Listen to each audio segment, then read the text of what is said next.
Fluminense ganha 2-0 em cima do Vilhenense e está classificado para a próxima fase da Copinha. E também uma palhinha só sobre o caso Dodô, e no caso o lateral esquerdo do Fluminense 2020. Esse aqui é o giro de notícias dessa segunda-feira.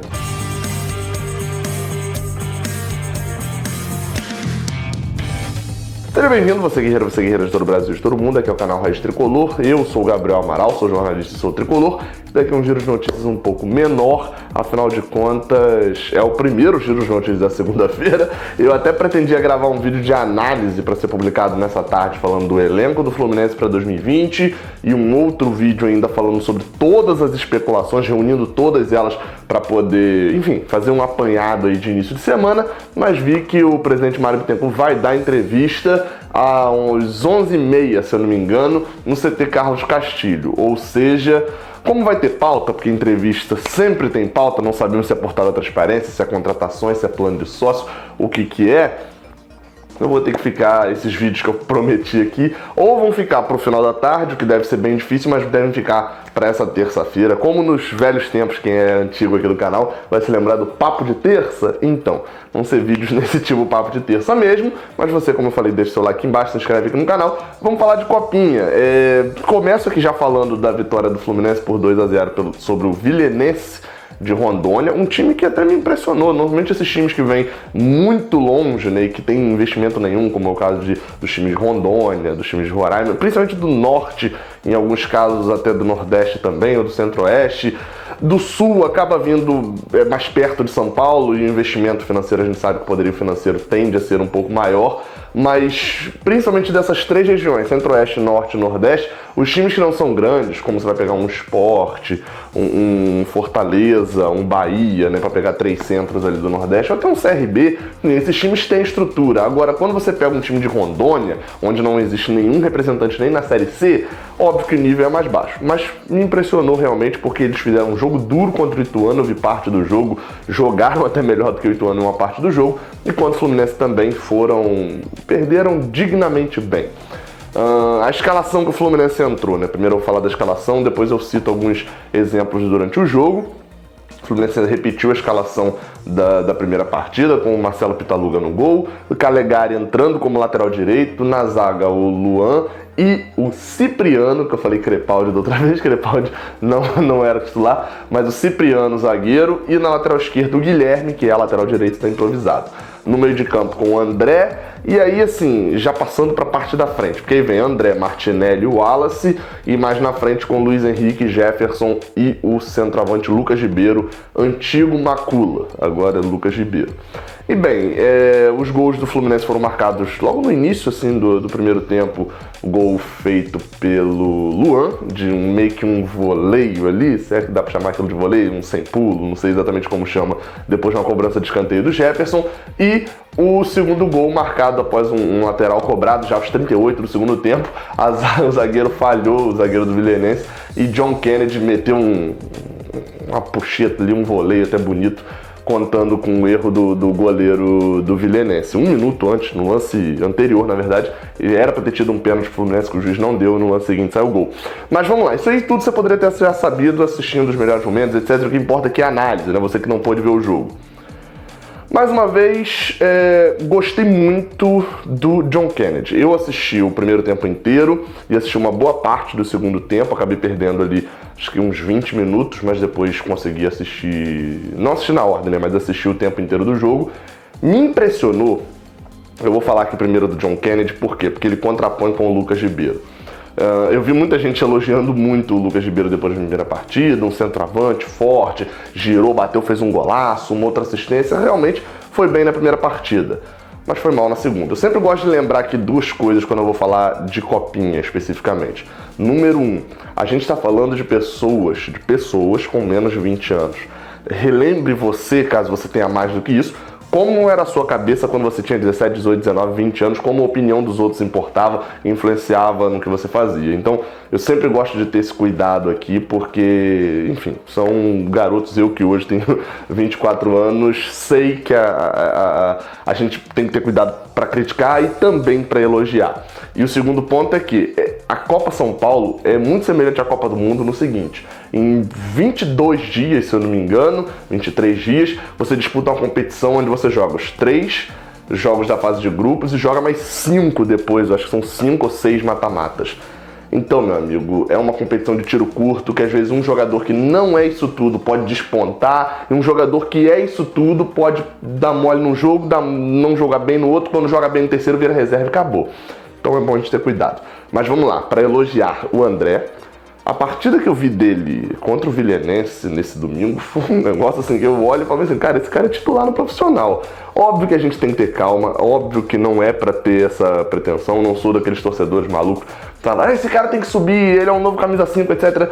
Mas já me impressiona, desde o Sub-17, naquela final contra o Flamengo, né, naquele torneio inteiro, na verdade, o campeonato, a Copa do Brasil ou o Campeonato Brasileiro? Agora deu uma confusão na minha mente, mas acho que é a Copa do Brasil.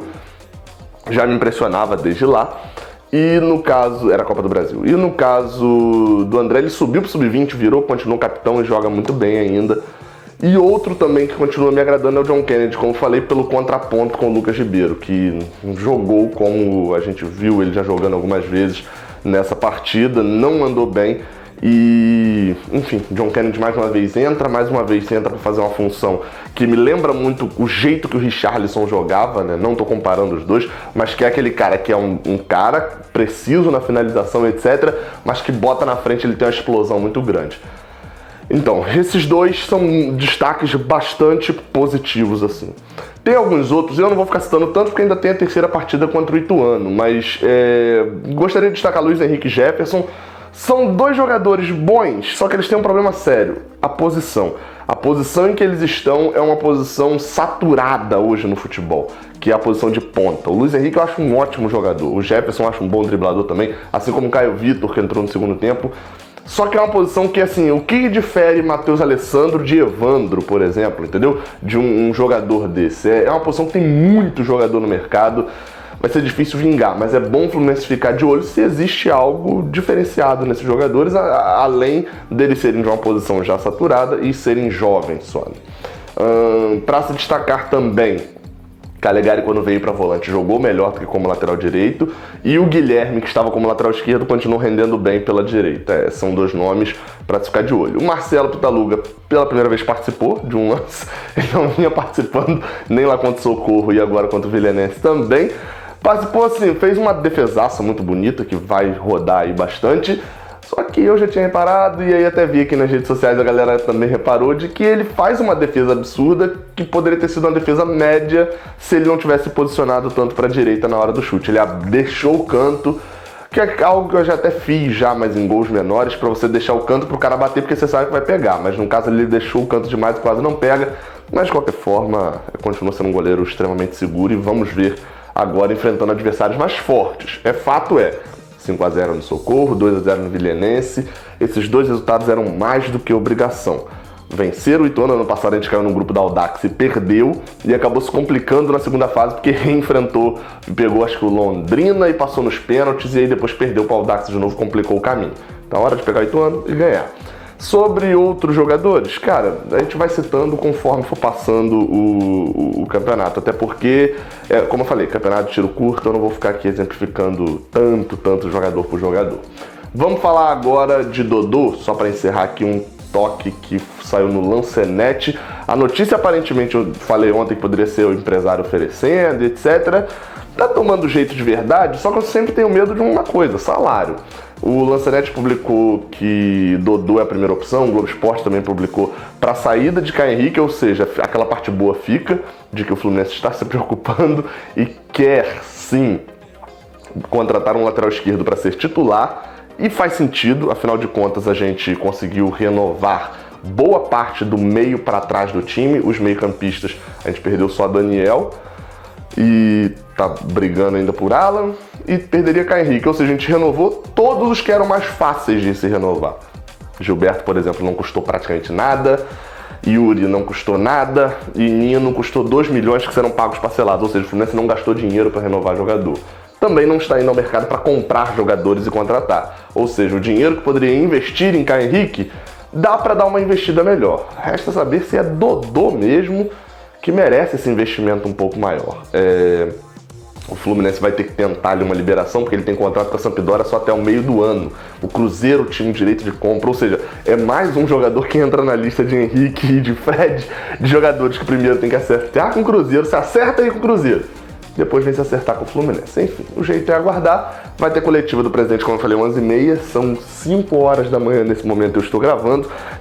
Vou ter que dar uma descansada para poder assistir essa coletiva e fazer outro vídeo, e eu prometo que nesta terça-feira sai o vídeo analisando todo o elenco do Fluminense, tudo que a gente tem até esse momento e todas as especulações que houveram nesse período desde o final do campeonato, pra gente dar uma analisada e ver o que a gente tira de bom, o que a gente tira de ruim, o que dá pra olhar pra frente em 2020, beleza? Muito obrigado a todos, saudações tricolores e até a próxima, valeu. Caraca, você por aqui, você chegou até o final desse vídeo, então você gosta bastante aqui do canal, né? Então se gosta bastante, aproveita pra acompanhar. Aqui em cima o vídeo mais recente que eu enviei e aqui embaixo um vídeo que o YouTube separou especialmente pra você. Não se esquece que é pra apertar aqui pra se inscrever e claro, muito obrigado pela moral que vocês têm me dado. Saudações tricolores.